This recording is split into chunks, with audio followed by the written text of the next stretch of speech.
Hello friends, welcome back again in e notes. तो unit 4 हम पढ़ रहे थे design of spring machine design का चैप्टर। ओके, तो पार्ट 7 में हम पढ़ने जा रहे हैं series and parallel in spring. Okay, जो फर्स्ट है हमारा स्प्रिंग इन सीरीज।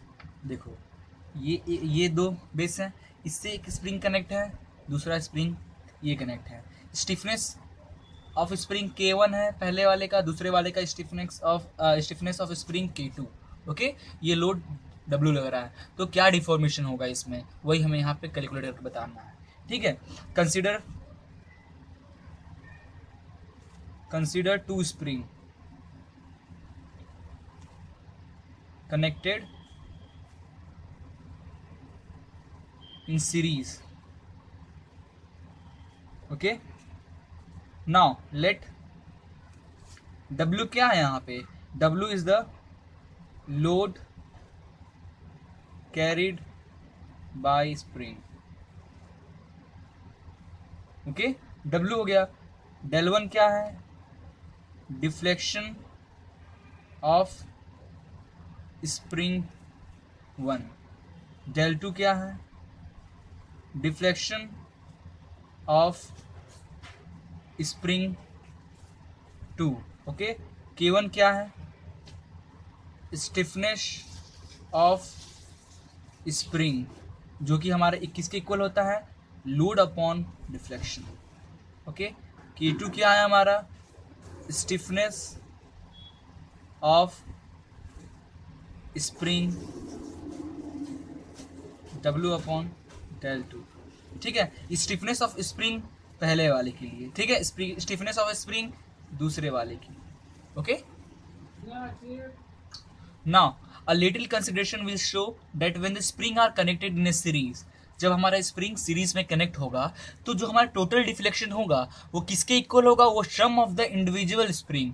इसका डिफ्लेक्शन, इस स्प्रिंग का, स्प्रिंग 1 का डिफ्लेक्शन प्लस स्प्रिंग 2 का deflection is equal to total deflection होगा। देयरफॉर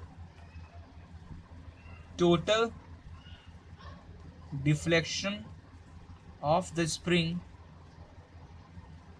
क्या हो जाएगा, टोटल डिफ्लेक्शन हमारा हो जाएगा del is equal to del spring 1 का प्लस डिफ्लेक्शन ऑफ स्प्रिंग 2 का। ओके, तो डेल को हम क्या लिख सकते हैं, और ये टोटल, और हम जानते हैं कि क्या होता है हमारे stiffness of spring, that is load upon del होता है, हम ये जानते हैं। तो हम डेल को क्या लिख सकते हैं, लोड अपॉन के लिख सकते हैं। तो इसको हम लिख सकते हैं load upon K is equal to load upon K1 plus load upon K2 लिख सकते हैं। देयरफॉर अगर आप इसमें से लोड हटा लो तो आपका क्या बचेगा, ये होगा फिर 1 upon K is equal to 1 upon K1 plus 1 upon K2।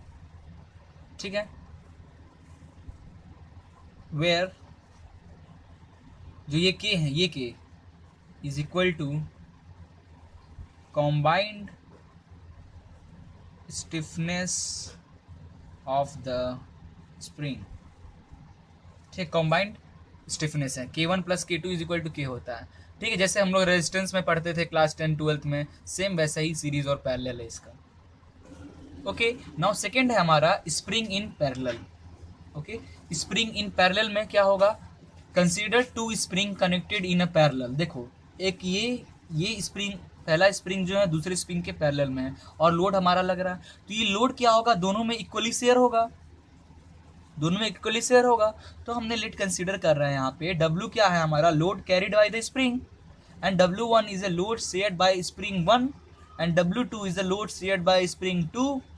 K1 क्या है, stiffness of spring 1 and the K2 is stiffness of spring 2। और स्टिफनेस और क्या बोलते हैं, K को, दैट इज स्प्रिंग रेट भी बोलते हैं। ठीक है, now a little consideration will show that when the spring are connected in parallel, जब आपका कोई स्प्रिंग पैरेलल कनेक्ट होगा, then the total deflection जो होगा produced by the spring is same as the deflection of individual spring।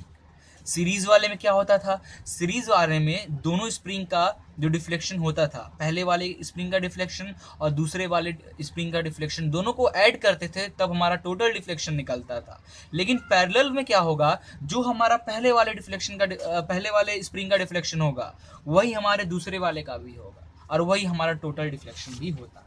ठीक है, वो क्या होगा, पहले वाले का पैरेलल द यहाँ लिखा है deflection produce by the spring is same as the deflection of the individual spring. Okay, therefore we know that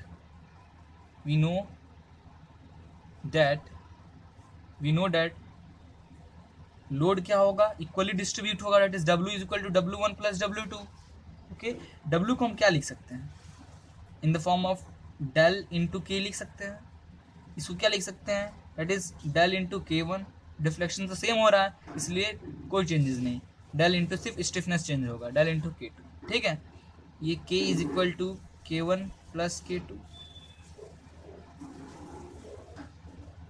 ठीक है, वेयर K क्या है आपका, वेयर K क्या है, K है आपका combined stiffness of spring and the del क्या था, डिफ्लेक्शन प्रोड्यूस्ड, डिफ्लेक्शन जो प्रोड्यूस था वो हमारा डेल था। ओके, आई थिंक आपको ये पूरी तरह से समझ में आ गया होगा, series and parallel. Okay, thank you for watching this video, please like and share it.